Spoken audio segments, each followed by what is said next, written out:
पहाड़ियों पर कार सरपट भागी जा रही थी।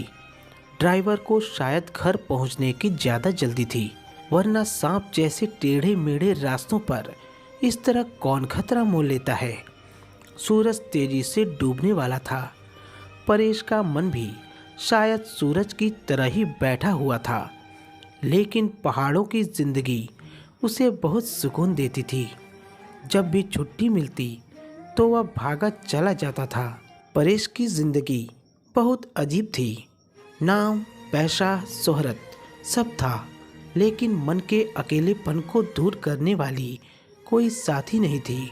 पहाड़ों पर सूरज छिपते ही अंधेरा तेजी से पसरने लगता है। जल्दी ही रात जैसा माहौल छाने लगा।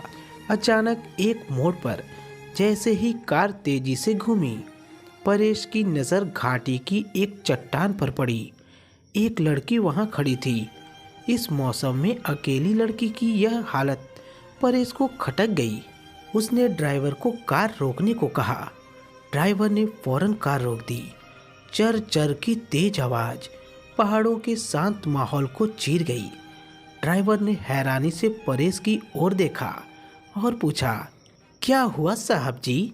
परेश ने बिना कोई जवाब दिए कार का दरवाज़ा खोला और बिजली की रफ्तार से उस ओर भागा जहां लड़की खड़ी दिखी थी।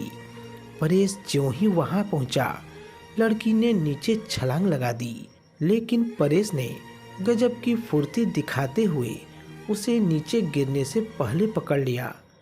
परेश ने फौरन उस लड़की को पीछे खींचा। वह पलटी तो परेश की ओर अजीब सी नज़रों से देखने लगी। क्या कर रही थी? परेश ने उस लड़की का हाथ पकड़ते हुए पूछा। कुछ नहीं, लड़की बोली। कहाँ जाना है? इस वक्त सुनसान इलाके में इतनी खतरनाक जगह क्या करना चाहती थी? परेश ने फिर से गुस्से से पूछा। अरे मैं तो सैर सपाटे के लिए, बस यूं ही पैर फिसल गया शायद। कहते हुए लड़की ने वाक्य अधूरा छोड़ दिया। परेश उस लड़की को अपनी कार की ओर ले आया।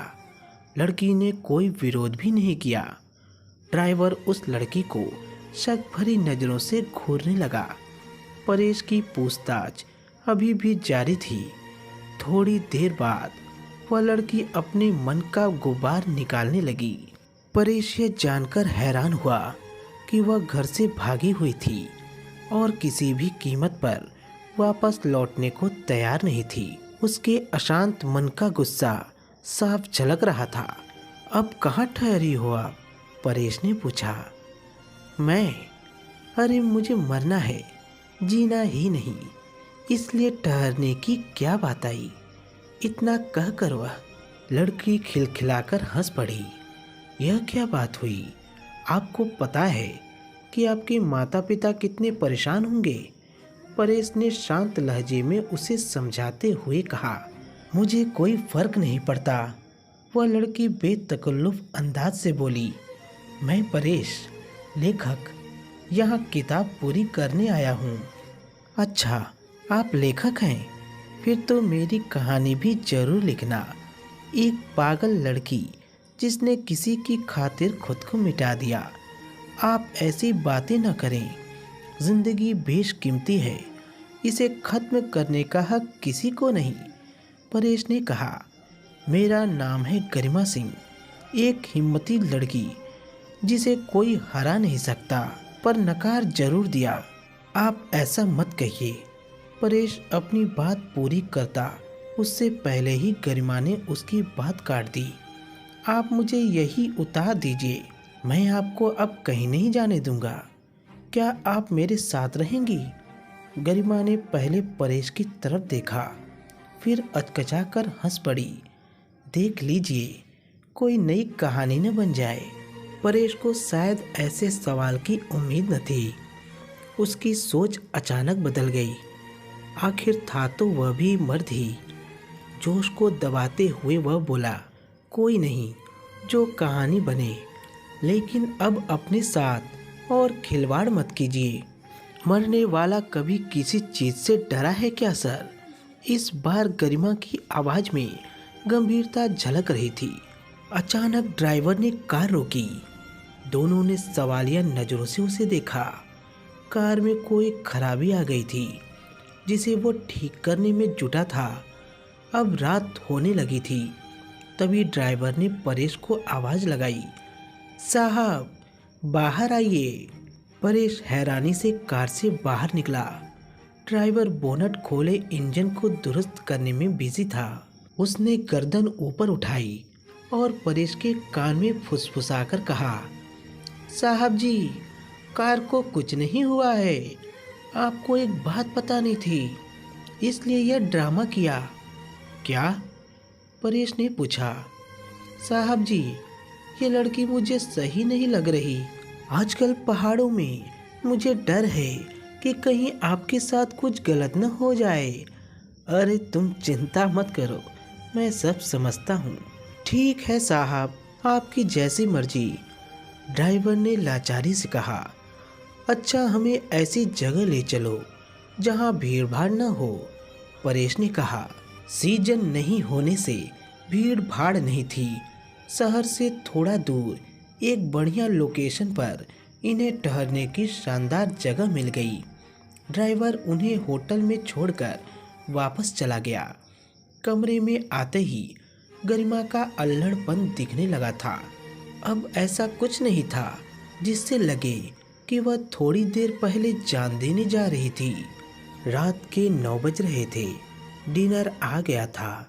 गरिमा बाथरूम में थी। थोड़ी देर बाद परेश की ड्रेस पहनकर वह बाहर निकली तो एकदम तरोताज़ा लग रही थी। उसकी खूबसूरती परेश को मदहोश करने लगी। डिनर निपट गया। एक बेड पर लेटे दोनों उस मुद्दे पर चर्चा कर रहे थे जिसकी वजह से गरिमा इतनी परेशान थी। गरिमा की कहानी बड़ी अजीब थी। कॉलेज के बाद उसने जिस कंपनी में काम शुरू किया वहीं उसके बॉस ने उसे प्यार के जाल में ऐसा फंसाया कि वह अभी तक उस भरम से बाहर नहीं निकल पा रही थी। अधेड़ उम्र का बॉस उसे सज बाग दिखाता रहा और उससे खेलता रहा। जब गरिमा के मम्मी पापा को इस बात की भनक लगी तो उन्होंने उसे बहुत समझाया, सख्ती भी की, लेकिन एक बार तीर कमान से निकल जाए तो फिर उसे वापस कमान में लौटाना मुमकिन नहीं होता। कुछ परवरिश में भी कमी रही, न पापा को फुर्सत और न मम्मी को। गरिमा को पुलिस का डर नहीं था। वह पहले भी 4 बार ऐसा कर चुकी थी। इसलिए उसके माता पिता अब पुलिस की शिकायत कराकर अपनी फजीहत नहीं कराना चाहते थे। गरिमा सो चुकी थी। परेश उसके बेहद करीब था। उसकी सांसों की उठापटक एक अजीब सा नशा दे रही थी। आहिस्ता से उसका हाथ गरिमा की छाती पर चला गया। कोई विरोध नहीं हुआ। कुछ पल ऐसे ही बीत गए। परेश कुछ और करता उससे पहले ही गरिमा ने अचानक अपनी आंखें खोल दी। आपकी क्या उम्र है सर? यही कोई 40 साल, परेश ने जवाब दिया। Good mature person. अच्छा एक बात बताओ, मैं कैसी लग रही हूँ? मुस्कुराते हुए गरिमा ने पूछा। बहुत ज़्यादा खूबसूरत, परेश ने जोश में कहा। इसमें कोई शक नहीं था कि गरिमा की अल्हड़ जवानी, मासूमियत से लबरेज खूबसूरती सच में बड़ी दिलकश लग रही थी। सच में आप बहुत खूबसूरत हैं, परेश ने अपनी बात दोहराई। लेकिन मैं खूबसूरत ही होती तो वह मुझे क्यों छोड़ता? दूध में से मक्खी की तरह निकाल बाहर किया उसने। प्लीज़ गरिमा, आप हकीकत को मान क्यों नहीं लेती? जो हुआ सही हुआ। पूरी जिंदगी पड़ी है आपकी, वहाँ उसके साथ क्या फ्यूचर था यह भी सोचो। इतना आसान नहीं है सर किसी को भुला देना। प्यार किया है मैंने, मान लिया, लेकिन तुम में समझ ही होती तो क्या ऐसे प्यार को अपनाती? सर यह सही है कि हम में थोड़ा उम्र का फर्क था, लेकिन उसके बीवी बच्चे थे। यह मुझे अब पता चला। धोखा किया उसने मेरे साथ। तो फिर तुम उसे अब क्यों याद कर रही हो? पूरा समय बीत गया, अब वर्तमान में लौट आओ। गरिमा ने कोई जवाब नहीं दिया। वह परेश के बहुत करीब लेटी थी। सच तो यह था कि परेश अब बहुत दुविधा में था। गरिमा का हाथ परेश की छाती पर था।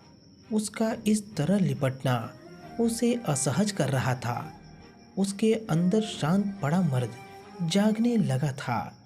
गरिमा के मासूम चेहरे पर कोई भाव नहीं थे। क्या तुम्हें मुझसे डर नहीं लगता? परेश ने पूछा। नहीं, मुझे आप पर भरोसा है, गरिमा ने शांत आवाज में जवाब दिया। क्यों? मैं भी मर्द हूँ। फिर? परेश ने पूछा। कोई नहीं सर, अब मैं इंसान और जानवर में फर्क करना सीख गई हूँ। गरिमा के जवाब से परेश को ग्लानि महसूस हुई। वह फौरन संभल गया। गरिमा क्या सोचेगी? हद है, मर्द कितना नीचे गिर सकता है। परेश का मन उसे कचोटने लगा, लेकिन गरिमा का अलसाया बदन परेश में भूचाल ला रहा था। गरिमा का खुलापन अजीब राज बन रहा था। वह समझ नहीं पा रहा था कि अब इस इम्तिहान में कैसे पास हो। गरिमा अब भी उससे लिपटी हुई थी। उसकी आंखों में नींद की खुमारी झलक रही थी।